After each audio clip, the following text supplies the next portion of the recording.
Quante volte ho iniziato un nuovo anno pensando la mia versione dell'anno passato è morta. Da quest'anno ricomincio e sarò una persona completamente diversa, super fantastica, non mi riconosceranno nessuno, nuovo anno, nuovo me. E poi alla fine dell'anno mi sono ritrovata a pensarlo di nuovo perché letteralmente la mia versione dell'anno che era appena percorso faceva comunque schifo.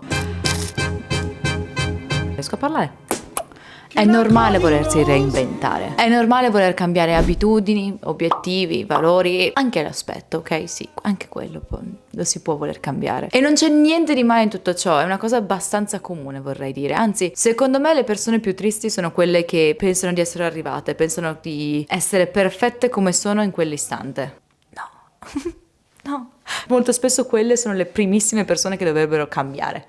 Sicuramente qualcosa. Per potersi reinventare è fondamentale prima di tutto fare un'analisi su quello che si è stati e quello che si è nel futuro. Magari potrei fare un video su come fare il recap dell'anno passato e settare i goal per l'anno futuro. Molto in breve è importante cercare di pensare che cosa si vorrebbe fare nel futuro. E qui viene fuori la tipica domanda che trovo abbastanza ridondante, la ritrovi ovunque in qualsiasi tipo di testo, qualsiasi tipo di esame fatto da qualsiasi università. È una domanda che senti spesso perché in realtà ha un valore estremamente forte, però penso che tantissime persone non abbiano capito bene come funzioni, ovvero dove ti vedi tra 5 anni. Spesso pensiamo che la risposta a questa domanda debba essere tra 5 anni sarò il direttore di quell'azienda precisa, avrò questo tipo di guadagno, avrò tot figli e vivrò in questa casa, in questa città, in questa via e avrò tot amici.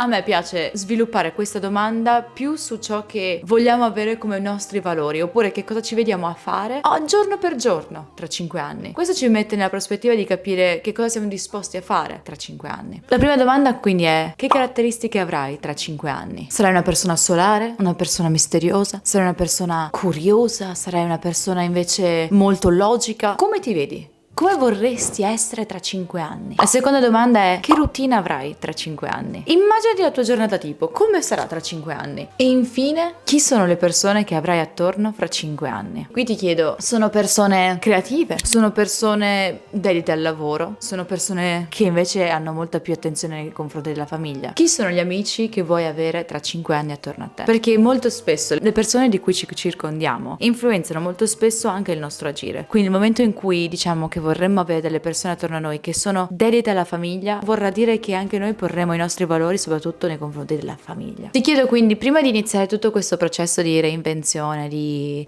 sviluppo personale che vuoi avere nel 2024, fermati un secondo e rifletti su che cosa vuoi per te stesso tra 5 anni. Ti servirà non tanto per darti un goal finale, ma più che altro per darti una direzione verso dove vuoi andare. Poi magari lo sai, spesso si cambia idea durante il tragitto, giusto? Però almeno hai un'idea più o meno verso dove vorresti andare, almeno per oggi. Ovviamente, una volta sviluppate tutti questi pensieri su dove vorresti essere tra 5 anni, non basta sognare. Quindi prendi questi tuoi sogni e rendili obiettivi facili, concreti, ma soprattutto minuscoli. Uno dei libri più citati in assoluto quando si parla di produttività è Atomic Habits. In Atomic Habits viene appunto detto che per farci abituare a determinate abitudini è fondamentale renderle minuscole, così da avere una difficoltà minima ogni giorno di più. Non ha senso voler passare da stare seduti sul divano ogni singolo giorno a voler fare una maratona il giorno dopo, giusto? Ha molto più senso invece pensare: bene, oggi uscirò di casa, dal cancello, domani farò un passo, dopodomani ne farò 5, così da poterci abituare pian piano ad arrivare a fare una maratona direttamente. Tutto questo gradualmente perché non vogliamo raggiungere un obiettivo una volta sola, vogliamo che sia una vittoria costante, vogliamo che questo crei in noi disciplina. Quindi molto spesso con l'anno nuovo ci viene da tutti quanti quella voglia di: adesso mi metto e da domani sono a dieta, non mangio più carboidrati e poi dopo vado in palestra ogni giorno e poi dopo mi sveglio alle 4 di mattina e poi leggo 7 libri in 2 ore. E abbiamo questa mania di voler ammettere un biliardo di cose tutte quante insieme e poi ovviamente cediamo perché è difficile riuscire a mantenere così tante nuove abitudini e pretendere così tanto da noi stessi. È normale, quindi se tu ti sei ritrovato in questa situazione, perché ormai sono passate un po' di settimane dall'inizio del nuovo anno, quindi probabilmente potresti anche già aver fallito, è normale, sappi che è normale. La cosa migliore da fare è riprendere in mano quegli obiettivi, vivisezionarli in minuscolissimissimi pezzi e inserirli pian piano all'interno della tua vita. Se stai pensando a reinventarti, prova a pensare a questi ambiti. Investi nella cura fisica di te stesso. Questo vuol dire non solo iniziare a muoverti, a fare sport, a mangiare sano, ma anche a fisicamente prenderti cura di te stesso, letteralmente. Al pensare di più alla tua skincare, a quante volte ti lavi, come ti lavi e al... Ok, se mi conoscete da Twitch sapete che abbiamo fatto varie volte di conversazioni su quanto penso sia fondamentale pulirsi ed essere profumati per poter attrarre l'amore.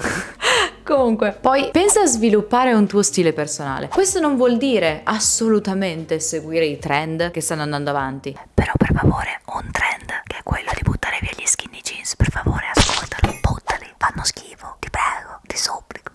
Non vuol dire per forza seguire i trend che stanno andando o conformarsi alla massa, però vuol dire farci più attenzione. C'è un modo di dire che sento molto spesso ripetere, che in realtà non riesco a trovare da dove derivi, che dice dress for the job you want, ovvero vestiti per il lavoro che vuoi. Molto spesso tutto ciò che ci sta attorno ci influenza nei nostri pensieri, nel nostro modo di agire, quindi anche i nostri vestiti molto spesso ci influenzano le azioni. Quindi per quanto possa sembrare superficiale dire pensa al tuo stile quando stai pensando anche a reinventarti, in realtà ha un che di molto più profondo. Nel momento in cui tu ti vesti per ciò che vorresti essere, per come vorresti essere, ti viene anche più normale agire in quel modo. Se ti stai reinventando, assolutamente comincia a pensare come puoi sviluppare nuove abilità, che sia un nuovo corso online, che sia un nuovo hobby, che sia imparare software development, qualsiasi cosa. Pensa a integrare per il tuo 2024 una nuova skill, un nuovo hobby, una nuova abilità, qualcosa di nuovo. Non c'è niente di meglio per scoprire se stessi che iniziare qualcosa di nuovo. Ok, potrà farti schifo. Aspetta che ho un dubbio. No. Cazzo, mi tira tantissimo l'editor, mi ammazza, l'editor mi uccide. Comunque, non c'è nulla di meglio per scoprire se stessi che iniziare qualcosa di nuovo. Perché sì, magari scopri che ti fa schifo, però scopri che quella determinata cosa non ti piace. Il che vuol dire comunque scoprire qualcosa di se stessi. Infine, come ti dicevo anche all'inizio, scegli il giusto circolo sociale, che sembra una cosa molto posh, sembra molto il circolo sociale del tennis, dove trovi Giampiero. Letteralmente le persone che ti stanno attorno influenzano tantissimo il tuo modo di pensare. Quindi cerca di circondarti di persone che ti ispirano, che ti supportano, che ti danno più energia e non che te ne tolgono quando passi tempo con loro. E se il tuo goal per il 2024 è quello di sviluppare di più una lingua straniera, che sia l'inglese, lo spagnolo, il francese, qualunque essa sia, ho fatto un video che penso ti metterò qua, sì, penso di sì. Ho fatto questo video dove spiego come puoi imparare a parlare una lingua straniera senza dover tradurla prima di poterla parlare. O comunque dei piccoli consigli che possono aiutarti a essere più fluent in quella lingua straniera. Ciao!